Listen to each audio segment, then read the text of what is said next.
Cari amici di ADG Web TV, siamo stati al Mid-Season Art Festival ad incontrare uno degli organizzatori dell'evento per saperne di più. Ciao, sono Giovanni Franceschini e faccio parte del team che organizza il Mid-Season Art Festival.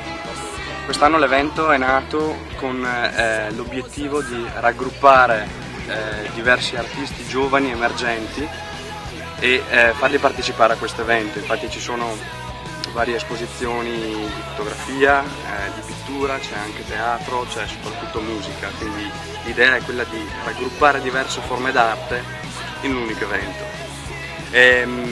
L'obiettivo del Mid-Season Art Festival è sia quello di dare l'opportunità a giovani lupatotini che dipingono, che cantano, che suonano, di mettersi in mostra, quindi diventa Mid-Season anche una vetrina per coloro che hanno la voglia di, magari non so, mostrare la propria arte ai cittadini lupatotini e in questo modo mettendosi un po' in gioco e cercando anche, perché no, di emergere.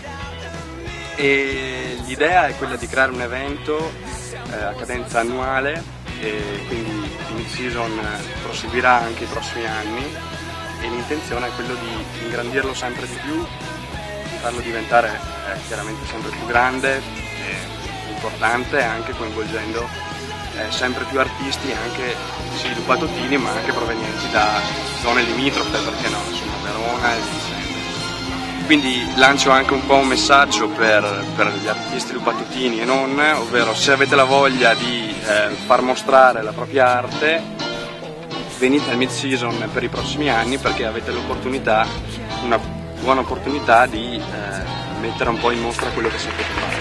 Grazie.